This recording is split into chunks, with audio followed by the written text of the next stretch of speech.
You've spoken about the caste, the corrupt political establishment. So there's a lot of powerful people and groups that are against your ideas. What does it take to fight when so much power is against you? Look, we have fought against corruption like never before in Argentina.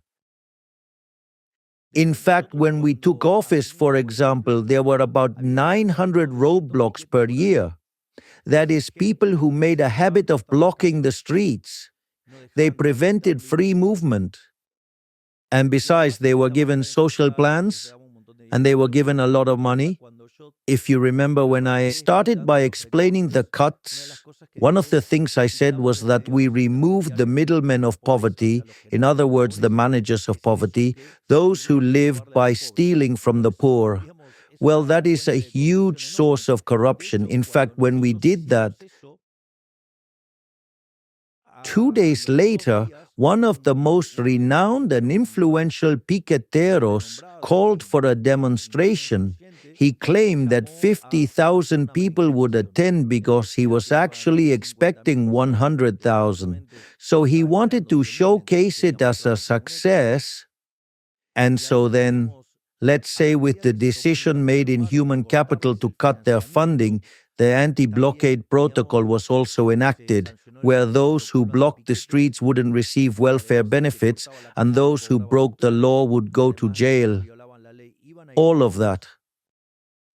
And also, we were informing this through transportation channels. Well, in that march, they expected to have 100,000 people there. And actually, it turned out to be 3,000 people. And from that point on, they didn't block the streets anymore. We also evidently put an end to that corruption. One of the things that also generated a lot of corruption was public works. Another thing that led to significant acts of corruption were the discretionary transfers to provinces. In general, these transfers were made to the provinces with accounting as obscure as possible. So, the national government, in collusion with the governors, let's say, the money ended up being used for other things. Not only that, with which we have already done many things. Furthermore, the Ministry of Human Capital is always filing complaints in court, not in the media, in court. Acts of corruption like never before in Argentine history. Not only that, but also in terms of condemning corruption. That is, we have done, for example, 2 days ago, it was condemned. Cristina Fernandez de Kirchner got a sentence for corruption. I mean, due to corruption, and the next day, that is yesterday, we took away their privileged pensions. At the same time, we have discovered that Kirchnerism used disability pensions for acts of corruption. For example, there is a city that has more disability pensions than people. In other words, to give you an idea of the things being done in Argentina. And also in Argentina, we have restored freedom to the judiciary. We do not pressure the judiciary. And this is so true that during my government, not only was Cristina Fernandez de Kirchner convicted, but also the 2 terrorist attacks carried out by Iran were condemned. So, if there is a government that is truly fighting against corruption, it is us. Not only that, but also with each deregulation, it is a privilege that we take away either from a politician, a prebendary company, or a power group. That is also very powerful. No one in Argentina has ever fought against corruption the way we have. In fact, I will move on to something that is deeply corrupt and one of my great battles. The corruption of the media and social media. That is to say, I removed the official advertising. That's why you will see that even though we generate wonderful news, every week in large quantity, the media speak terribly. In other words, they demand to have a monopoly on the microphone. That is, they are entitled to insult, hurt, offend, and they don't want anyone to bother them. And they expect me not to even respond. That's why a large part of journalism in Argentina hates the X network. And that's why we, the liberal libertarians, love the X network. Because we can all say what we want. However, let's say these supposed journalists who defend freedom of expression, actually what they want is to censor the ideas they don't like. And of course, because they are leftists, because they are wokes, because they can't stand the competition, because if they had to fight face to face, hand to hand, on a level playing field, when it comes to ideas, they would lose because they were a failure in the economic, social, and cultural aspects. And also, we must not forget that those murderers called socialists killed 150 million people. So they clearly cannot fight on equal terms. Therefore, they demand that social networks have censorship and that the truth cannot be told to them. Because when you tell a socialist the truth, they cry, claiming it's hate speech. No, it's not hate speech. It's that you are useless people who have ruined the planet. They have made the planet much worse. And fortunately today, thanks to social media, especially due to the enormous and brave work of Elon Musk and the role of Twitter, today, X, right, allows information to flow, which makes it possible, let's say, to expose politicians and also expose the media. And that's why journalists in Argentina are so violent. Why? Because before they could, for instance, a journalist went and, for example, he would go to a person and he would throw a folder at them and say, if you don't give me X amount of money, I am going to publish all of this and tarnish your reputation. And I know for a fact a case of a journalist who carried out this extortion twice to a businessman. That businessman told him that he wasn't going to pay. And evidently the journalist did it. Obviously, they went to court, there was a trial, and that journalist lost both times. But that process is very slow, and in the meantime, they smeared. So since the justice system takes a long time, so what is the problem? The problem is that in the meantime, your life got dirtied. So why can journalists do all this? Well, that's why they dislike X. They dislike social media. They dislike the new form of communication because it took away their monopoly over the microphone. And by taking away the monopoly over the microphone, it removed the economic benefits of extortion. So clearly, that's another battle I'm fighting. You read a newspaper in Argentina, and 85% of what you read is a lie. That is to say, the fundamental characteristic of most journalists, not all, but the vast majority of journalists in Argentina, with some honorable exceptions, is that they are liars, slanderers, and defamers. And if the monopoly they demand were still in place, that they want to reign again, I have no doubt that they would demand money in exchange for silence, because that's what they are. They are extortionists, they are thieves, they are corrupt. And then, of course, obviously, when you take away a privilege from a sector, they get upset. Well, welcome to freedom. So you're not only fighting for economic freedom, you're fighting for freedom of speech. Exactly. I fight for freedom in all aspects of life. That is to say, one of the things that seems most interesting to me is that when the Berlin Wall fell, it's true that officially fell in the year 1989, but the reality is that the wall, or socialism, fell in the year 1961 when they had to build the wall. I mean, they built it because people were leaving communist Germany for capitalist Germany. They realized that those on the Western side were much better off. And of course, to prevent people from leaving. They put, what a wonderful system, right? So, I mean, they had to trap people. They couldn't let them go. I mean, these are such wonderful ideas that they had to apply them at gunpoint. It's no coincidence that they killed 150 million human beings. So, what happened then? The official fall of the wall in the year 1989 made it clear that socialism had failed. In that context, the socialists, they moved the discussion of class struggle in economics and took it to other areas.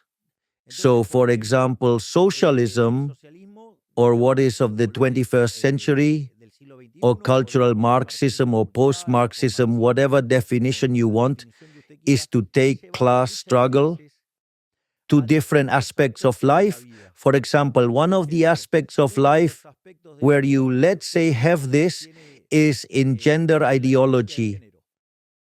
I mean, it's incredible because the first ones to defend equality before the law were the liberals. The first to defend women's rights were the liberals.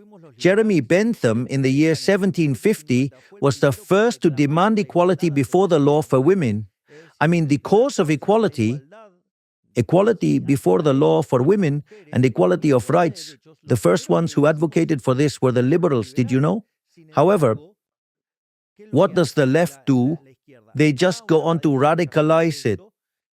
And then it moves to what is called female chauvinism. Female chauvinism is, let's say, the fight against males. And then, I mean, how do they do it? They do it by assigning rights. But when you assign a right, someone has to pay for it. And that has consequences. And in general, let's say, this always happens. The consequences are that the results are worse than what you had before. I mean, in any state intervention, the subsequent result is often worse than what you originally had.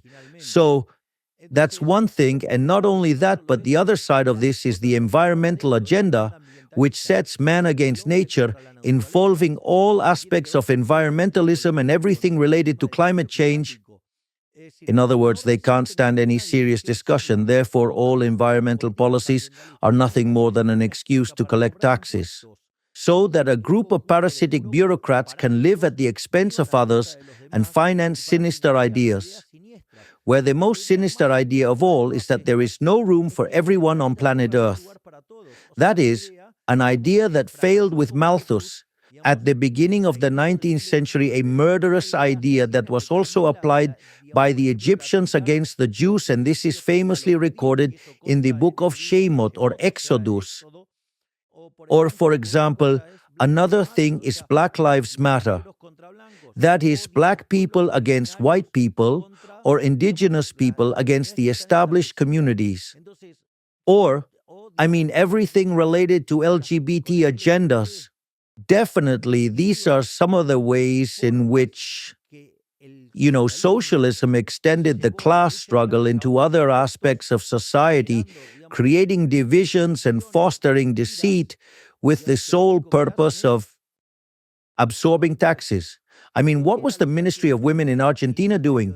Did it manage to reduce a single femicide? No, none at all. The number of femicides exploded just the same. In fact, the most feminist president in Argentine history, Mr. Alberto Fernandez, used to beat his wife. That is such a strange feminist. I mean, well, so within the ranks of feminists, let's say, you will essentially find the largest number of rapists and women beaters. And it's quite interesting what they do. Their hypocrisy is truly striking. It's not just about that, though. I mean, the battle is on three fronts. You have the economic front, which is free enterprise capitalism. Then we have the political level. Currently, the system that the world has designed is a Republican liberal democracy with checks and balances. And, I mean, at the cultural battle level, notice that socialism has been very successful in the cultural battle. It has been very successful politically because it was able to translate that political battle in winning many elections. But why is it falling apart? Why? Because it produces misery, and because the economic system is a disaster, so people eventually realize that it is making things worse for them. Liberal libertarians are very good when it comes to economics. Yes, and those good economic results can actually lead, Well, to the generation of solid political processes. But what happened? The liberals neglected the cultural battle. Much of the blame was placed on Fukuyama when he said this is the end of history. No, it was not the end of history because the following year, in 1990, the socialists gathered at the Sao Paulo Forum and, based on the ideas of Gramsci, designed a strategy to infiltrate the media, culture, and education, which ended up changing the entire discourse. And they established that what they said was politically correct, and that any idea outside of it was to be considered reactionary and had to be censored or even persecuted. And they claimed to be the ones defending freedom, even though they were the ones persecuting people. It's the same with journalists who get upset with Twitter. They say they defend freedom but can't stand it when those who think differently speak. Is that freedom? Yes, for them, but not for those who think differently. That's not freedom, that's fascism. Then, what do we say?